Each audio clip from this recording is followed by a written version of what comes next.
الحمد لله والصلاة والسلام على رسول الله أما بعد.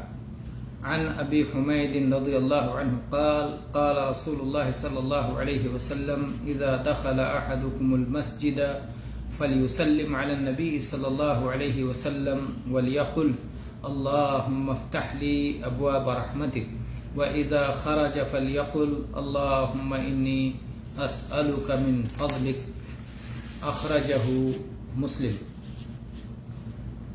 گرامی قدر مشاہدین، نبی کریم صلی اللہ علیہ وسلم نے مسجد سے نکلنے کے وقت اور مسجد میں داخل ہونے کے وقت بعض اذکار کی تعلیم دی ہے جنہیں ہمیں اپنانا چاہیے. اس میں سے ایک حدیث میں نے آپ کے سامنے پڑھی جس کے راوی ابو حمید رضی اللہ عنہ ہیں.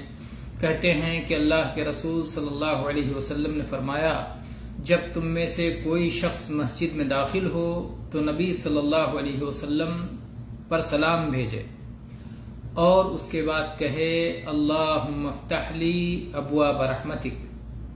تو گویا مسجد میں داخل ہوتے ہوئے آدمی ایک تو اللہ کا نام لے بسم اللہ، اور اس کے بعد نبی صلی اللہ علیہ وسلم پہ سلام بھیجے السلام علی رسول اللہ بسم اللہ والسلام علی رسول اللہ، اور اس کے بعد کہے اللہم افتح لی ابواب رحمتک، اے اللہ میرے لیے اپنی رحمتوں کے دروازے کھول دے.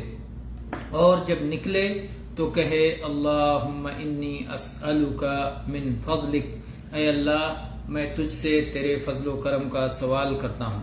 تو یہ دو اہم سوال، مسجد میں داخل ہوتے ہوئے ایک دعا اور مسجد سے نکلتے ہوئے ایک دعا نبی کریم صلی اللہ علیہ وسلم نے سکھائی ہے، جو ہمیں سیکھنا چاہیے، اپنے آل و اولاد اور دوست احباب کو جس کی تعلیم دینی چاہیے، اور اس طرح سے ہر وقت اللہ کا ذکر کرتے رہنا چاہیے، اللہ کو یاد کرتے رہنا چاہیے. واللہ تعالی عالم والحمد للہ رب العالمین، صلی اللہ علی نبینا وسلم.